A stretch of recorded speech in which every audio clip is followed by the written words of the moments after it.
Think what people need to know is about radical prostatectomy is if make sure you realize it is the best choice for you because radical prostatectomy is invasive and it can have uh, lifelong side effects, which is what I've been dealing with. You can't leave it up to your urologist. You can't leave it up to your family doctor. I mean, they have thousands of, a hundred, not thousands, but they have many, many patients. You have only yourself. I spent 3 days in hospital. I was all bloated. They had to give me a blood transfusion, he said, because I bled inside a bit. And so I was in the hospital for 3 days. And then they sent me home, equipped with a catheter, and I was in bed for 3 weeks.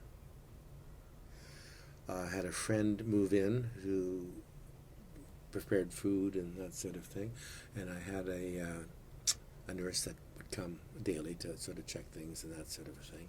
And I had taken significant time off work because I thought I wanted to be, you know, healed properly and stuff before I went back.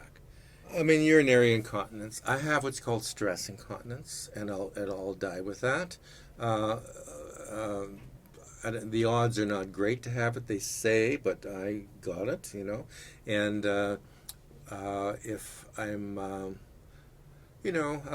working in the yard or jogging or cycling or something, you have to wear protection.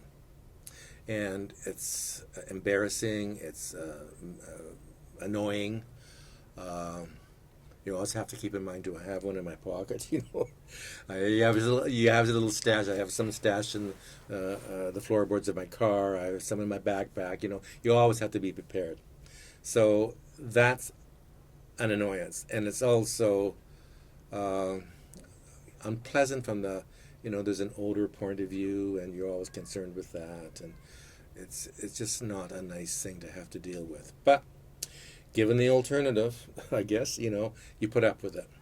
And over time, you kind of get used to it. It becomes just part and parcel of your day.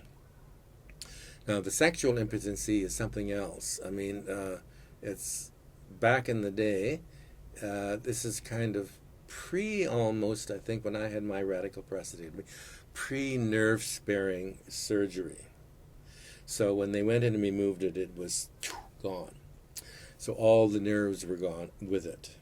So there was zero kind of sort of sexual potency left.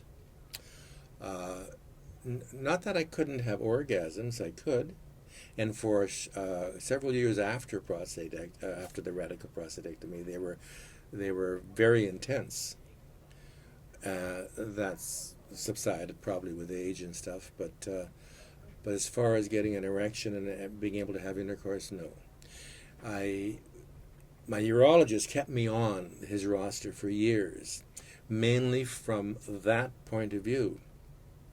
And I go back every year saying, okay, what's new in treatment for sexual impotency for, prostate cancer?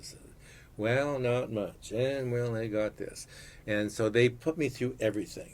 They sent me to the sexual clinic down there on close to Canby, and I forget the name of it. And where you do the injection and all of that. Then there was the pump. Then there were the Viagras, and zero of them worked. Nothing worked.